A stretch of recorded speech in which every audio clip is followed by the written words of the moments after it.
안녕하세요. 오늘은 골로새서 네 번째 시간 탐심에 대하여라는 제목으로 이야기를 나눠보도록 하겠습니다. 골로새 교회에 대한 캐릭터는 좀 잡히셨나요? 이 교회는 용서의 예수님은 잘 알았지만 창조의 예수님을 잘 알지 못하던 교회였습니다. 교리적인 용어로 사용한다면 죄의 사함의 은혜는 잘 알았지만 죄의 자유의 은혜는 잘 몰랐던 교회였어요. 죄의 사함이라고 하는 것은 우리가 아직 부족하더라도 하나님의 아들이라는 명함을 주시는 것입니다. 내 죄성과 이전의 죄로 나를 규정하지 않고 나의 가능성으로 나를 바라봐 주시는 것이 죄의 사함의 은혜입니다. 이것은 우리를 출발선에 세우는 은혜이죠. 죄의 자유의 은혜는 무엇이죠? 실제적으로 내가 하나님의 자녀다운 사람이 되게 만드시는 은혜입니다. 죄로부터 벗어나서 내 안의 죄가 사라져서 내가 더 나은 인간이 되게 만드시는 은혜죠. 그러니까 예수 그리스도의 구원의 은혜는 죄 사함의 은혜로부터 시작하여서 죄 자의 은혜까지 이르는 것입니다. 그렇죠? 예수님의 십자가는 우리의 죄를 사하시고 우리를 죄로부터 자유케 하시지 않습니까? 그렇죠? 이것이 복음이라는 것이 이러는 것인데 골로새 교회는 앞부분만 알고 뒷부분을 잘 몰랐어요. 이때 나타나는 문제가 무엇이죠? 내가 하나님을 예수님을 믿기는 하지만 실제적인 내 인격과 삶의 변화가 없다는 거예요. 골로새 교인들은 좋은 사람들이라 여기에 답답함을 느꼈어요. 내가 하나님을 믿는데도 예수 그리스도의 복음을 믿고 구원받음을 믿는데도 왜 나는 예전과 비슷한 사람일까? 그래서 성수에 대한 갈망을 가졌습니다. 그런데 이때 잘못된 조언을 듣죠. 공부 열심히 해서 기독교 세계관을 갖는 게 성숙이야. 뭐 이런 식의 조언. 예배 열심히 참석하고 11조 열심히 드리고 교회 활동 봉사 열심히 하는 게 신앙 성숙이야. 이런 식의 조언. 그러니까 이런 식의 조언들. 네가 뭔가 기도 많이 하다가 신비 체험하는 게 그런 게 성숙이야. 이런 식의 조언들에 빠져서 정말 전인격적인 변화라는 참된 성숙에 들어가지 못하고 나는 공부를 이만큼 했으니까 꽤 성숙한 것이다. 나는 이만큼 참여하고 있으니까 꽤 성숙한 것이다. 저 사람은 나보다 더 성숙하네, 덜 성숙하네. 이런 식의 패러다임에 들어가는 문제에 이제 이 골로새 교회가 빠져 있었던 것이죠. 그러니까 세 가지 얘기를 하고 있겠죠. 첫 번째 얘기는 뭐예요? 야, 이거 아니야 라는 게 첫 강의에 썼던 얘기고, 두 번째는 뭐예요? 너희가 이걸 알아야 돼. 죄자유의 은혜, 창조의 예수님을 알아야 돼. 그래서 두 번째 강의에서 했던 얘기고, 지금 세 번째 뭐에 대한 얘기를 해야 되는 거예요?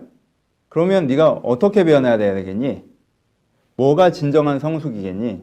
네가 A에서 B로 이렇게 돼야 돼 라고 하는 게 이제부터 얘기하는 3장에서 하는 이야기들이죠. How to는 이미 얘기를 한 거예요. 창조의 예수님 십자가의 은혜로 네가 변화될 수 있어. 이 죄자유의 은혜까지 알아야 된다는 이미 얘기를 했고, 그럼 나의 어떤 부분이 변화돼야 되느냐? 성숙이라는 게 진짜 뭐냐? 네가 뭐 이런 지식과 정보를 쌓는 게 성숙이냐? 네가 뭐 예식에 많이 참여하는 게 성숙이냐? 그거는 껍데기고, 진짜 성숙이라는 게 뭐냐라고 얘기하는 포인트를 짚는 게 이제 3장으로부터 나오는 이야기입니다. 바울은 크게 세 가지를 예를 들고 있는데요. 오늘은 그 중에 하나를 살펴보도록 하겠습니다. 3장 5절에 나타나죠. 땅에 있는 지체를 죽이라. 곧 음란과 부정과 사욕과 악한 정욕과 탐심이니 탐심은 우상숭배니라 라고 얘기합니다. 그래서 핵심 단어는 뭐겠어요? 탐심이죠. 탐심에 빠져있는 게 미숙한 상태여서 이 탐심으로부터 벗어나는 게 죄의 자유이고 성숙이라는 거예요. 그렇죠? 그럼 탐심이 뭐죠? 나를 부족한 사람으로 정의하는 거예요. 그래서 삶을 그 부족을 충족시키는 것으로 바라보는 거예요. 나는 돈이 없는 사람이야. 자기를 볼 때 정의가. 그래서 나는 내 삶은 돈을 버는 거야. 나는 성공이 없는 사람이야. 그래서 내 삶은 성공을 해야 되는 거야. 내 삶은 관계가 부족해. 그래서 나는 사랑이 필요해. 나는 행복이 부족해. 나는 더 행복하게 살 거야.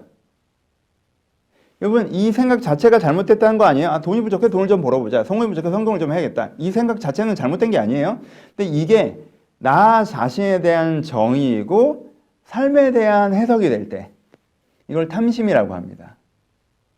여러분, 은근히 되게 많은 사람들이 탐심에 푹 빠져 있습니다. 보세요. 탐심에 빠진 사람들은요, 죄사함의 은혜를 알아요. 예수님의 은혜로 내 영혼이 구원받은 거 알고 하나님을 사랑하고 하나님을 위해서 살고 싶은 마음이 있고 하나님 기쁘게 하는 마음이 있어요. 근데 이런 생각을요, 평소에 하나도 안 해요. 왜? 평소에 무슨 생각하니까? 나 이거 부족한데? 왜 나 이거 부족하지? 나 이거 있었으면 좋겠는데? 그러면 그거 어떻게 채울까? 그래, 열심히 해보자. 이게 생각의 90%이기 때문에. 그렇죠? 그래서 이게 들어오지 못한다는 거예요. 그래서 이걸 우상숭배라고까지 하는 거예요. 왜 이게 삶의 기준과 지향이 되니까 이게 내가 섬기는 거니까. 그렇죠? 그럼 탐심으로부터 자유하셔야 됩니다.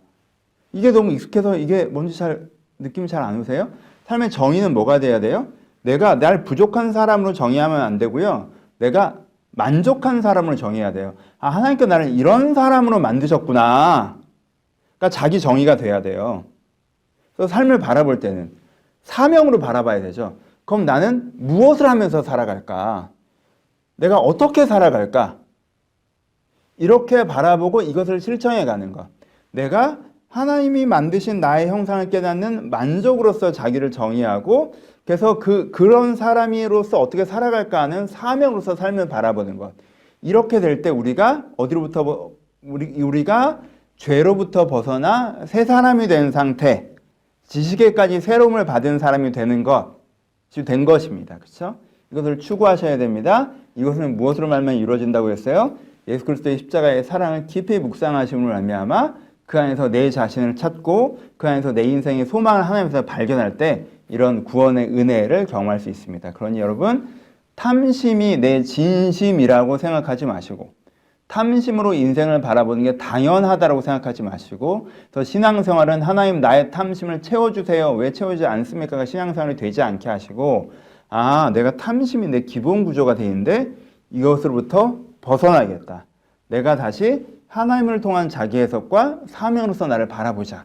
이런 변화를 추구하는 것. 이것이 우리 가운데 필요하다라고 골로새서는 우리 가운데 이야기하고 있습니다. 두 번째, 세 번째 이야기도 이어서 해보도록 하겠습니다. 감사합니다.